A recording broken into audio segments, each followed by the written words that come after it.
महोदय, दूसरे शब्दों में आर्थिक, व्यापारिक निवेश और तकनीकी कारणों से द्वितीय महायुद्ध के बाद और शीत युद्ध के दौरान एशिया के देशों में पुनः धुंधलापन पैदा हुआ।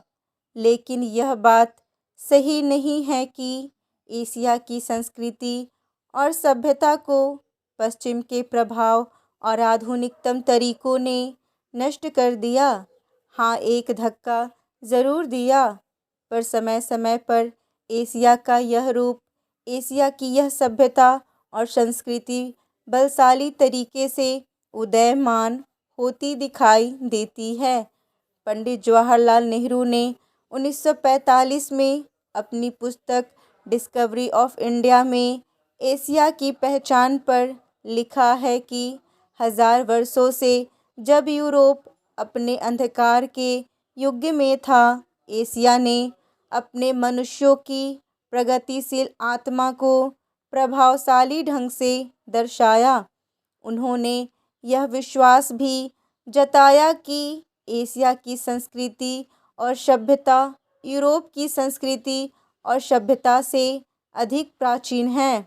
आज के दिनों में भी चीन के नेता अपने यहाँ आध्यात्मिक क्रांति की बात करते दिखाई देते हैं और अपने आर्थिक विकास को भी प्रतिबंधित करते हैं। मलेशिया के प्रधानमंत्री भी बड़े गर्व के साथ मलेशिया के रास्ते की बात करते हैं और आधुनिकता और पारंपरिक संस्कृति के मिश्रण से मलेशिया का विकास करना चाहते हैं। भारत के प्रधानमंत्री भी मध्य मार्ग की बात करते हैं, जिसको वे भारत का पारंपरिक विचार कहा करते हैं।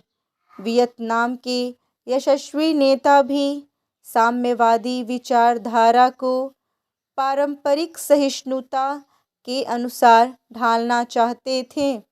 एशिया के इन सब नेताओं की समय समय पर की गई घोषणाओं का वर्तमान संदर्भों में पूरा अर्थ लिखा जाना चाहिए, जो एशिया की पहचान को नए सिरे से बनाने में सहायक सिद्ध हो रहा है।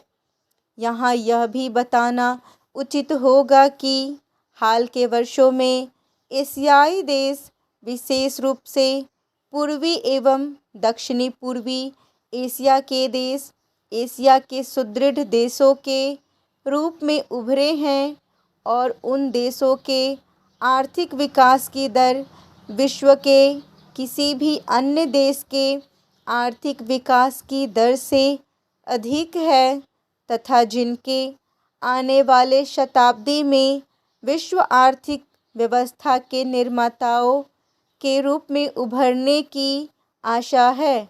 आर्थिक सफलता की इन कहानियों का श्रेय मुख्य रूप से अनुशासित कार्य, किफ़ायत एवं बचत की ऊंची दरों जैसे एशियाई विशेषता को जाता है तथा इनसे देशों की जनता के जीवन स्तर में सुधार आया है और एशिया की पुनः खोज जैसा वातावरण बन रहा है।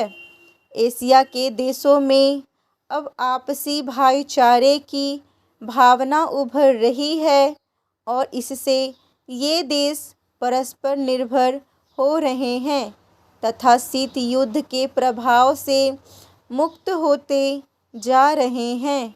हमारी सरकार ने अपने एशियाई पड़ोसियों के साथ बेहतर संबंध बनाने में पहल करके इस बदलते रुख के प्रति सकारात्मक रवैया अपनाया है।